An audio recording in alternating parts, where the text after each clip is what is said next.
Donc aujourd'hui, moi je le vois parmi mes amis, il y a plein de gens qui sentent que voilà, contribuer chaque jour à un système qui va droit dans le mur, ça ne fait pas sens.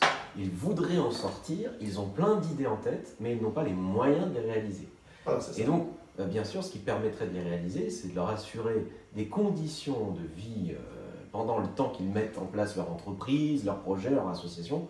Et donc, comment on fait pour libérer les gens Voilà, tu parles du revenu de pour base. qu'ils ne meurent pas en cours de route? Ça, c'est le sujet chaud, c'est le revenu de base dont tu parles là. Ouais. Mais le revenu de base, il va s'imposer de lui-même. Hein.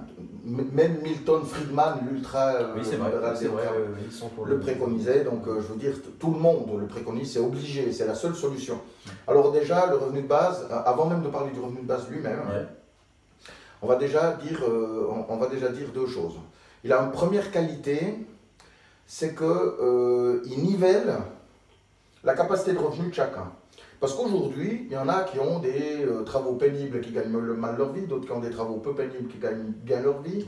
Il y en a qui ont le même travail mais qui ne gagnent pas la même chose en fonction de l'industrie. Celle-là, elle paye bien, celle-là, elle ne paye pas bien. Là, on nivelle, tout le monde déjà gagne la même chose à la base. Donc déjà, c'est le revenu de base, donc déjà, on nivelle ça. On réduit cette inégalité. Et c'est important de le faire parce que même les métiers qui gagnent mal leur vie sont indispensables dans la société. Donc il est indispensable qu'il y ait des gens qui acceptent de gagner moins que les autres, parce que sinon la fonction va manquer. On l'a vu aux États-Unis où ils ont expulsé tous les immigrés, puis du coup l'économie s'est trouvée face à un mur, et on a décidé, et il a bien fallu trouver un moyen de compenser ce manque de main-d'œuvre pour occuper des fonctions sans lesquelles les fonctions supérieures n'existent pas. S'il n'y a pas de balayeur, c'est pas longtemps que tu vas rouler avec ta grosse BM pour aller à ton boulot avant que les routes soient complètement encombrées de merde. Hein. Je veux dire, voilà, c'est vite vu. Il faut bien quelqu'un pour dégager les routes, c'est obligé. Donc, seulement le balayeur, lui, ne gagne pas sa croûte. Hein. Donc, ça fait que là, déjà, on met tout le monde sur un pied d'égalité face aux fonctions, parce qu'il n'y a pas de fonction plus importante que l'autre dans la société, fondamentalement. Il y a des gens plus intelligents, des gens plus bêtes, des gens plus forts, des gens plus malades. Mais il n'y a pas de gens plus utiles que d'autres. Tout le monde a une utilité dans cette société quand il travaille. C'est quelque chose de fondamental. Le revenu de base accorde la même utilité à tous. Donc ensuite, ce revenu de base, il est dû à tous. Parce que contrairement à ce qu'on s'imagine, aujourd'hui, le revenu de base n'est pas un revenu pour ne rien foutre. C'est pas vrai. Oui, voilà. On ne paye pas les gens pour être oisifs chez eux, c'est pas vrai. C'est tout le contraire, et en réalité, ce revenu, tu y as droit. Parce qu'en 1900, si tu allais vivre dans la forêt dans une cabane, que tu construisais toi-même, voilà, tu avais ton potager, 3 lapins, toutes les semaines tu allais vendre un lapin et puis un chou au marché pour avoir quelques piécettes, le reste du temps tu mangeais tes lapins et puis ton potager, c'était bon. Aujourd'hui, la moindre cabane, il faut un permis de construire et puis il faut payer des impôts fonciers dessus. Tu ne peux plus vivre en marge de la société. La société a intégré tout le monde.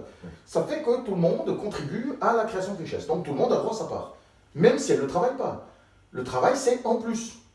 Sans que tu travailles, tu es intégré dans la création de richesse, donc tu as droit à ta part. Puis si tu travailles, tu as droit en plus à ta part en fonction de ton travail. Donc le revenu de base est déjà dévolu à tous. Donc c'est inconditionnel. Inconditionnel. Il est inconditionnel sur ce plan-là. Donc tout le monde y a droit. Alors ça c'est un point crucial qu'il faut absolument comprendre. On peut ajouter à ça maintenant que l'histoire, alors là c'est purement philosophique, mais l'histoire de prétendre que l'être humain est oisif quand il reçoit de l'argent pour ne rien foutre, oui. C'est le cas des retraités. Hein. Les retraités sont payés à ne rien foutre. Moi, des retraités qui foutent rien, franchement... Oui, à part à partir du moment où ils sont vraiment invalidés par leur... Oui, alors là c'est autre chose, non, mais tant qu'ils sont actifs...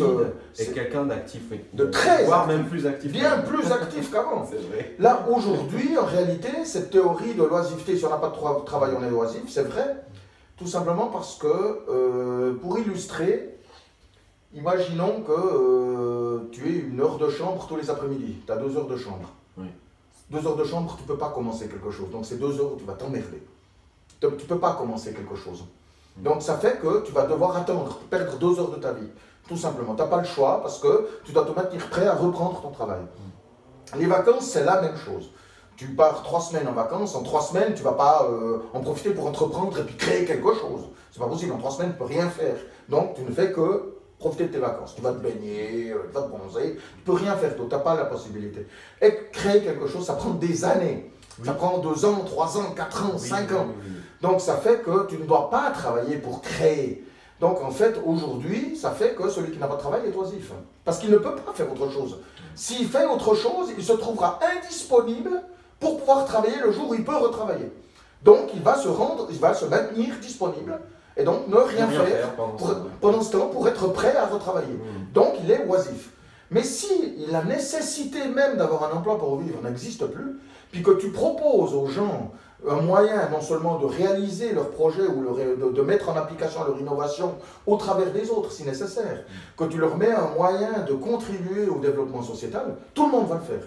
Et on le voit dans toutes les sociétés, dès qu'il émerge un groupe qui est libéré de la contrainte, tout de suite ce groupe interagit, se met à émerger des tas de trucs, ça devient florissant, donc c'est possible. Simplement, il faut arrêter de croire que l'individu qui n'a pas de travail est oisif. C'est pas vrai. On disait au début du XXe siècle qu'avec la journée de 8 heures et puis la semaine de 5 jours, l'ouvrier allait passer ses week-ends à dépenser sa paye, à se torcher la gueule. Enfin, on a tout entendu. C'est absolument n'importe quoi. Bien au contraire.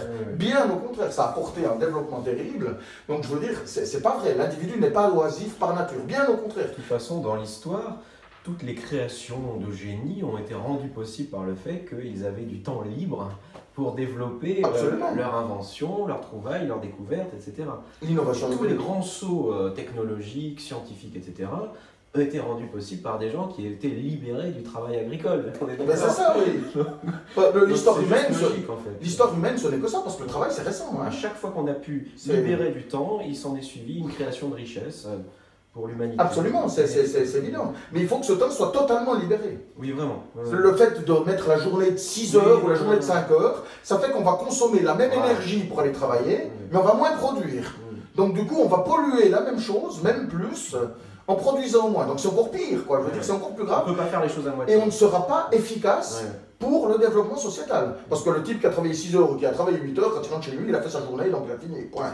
Et il n'a pas le temps de faire autre chose. Voilà. Télé, dodo. Alors, tu supprimes cette contrainte de l'emploi, puis tu lui proposes de faire autre chose, c'est-à-dire de contribuer au développement sociétal.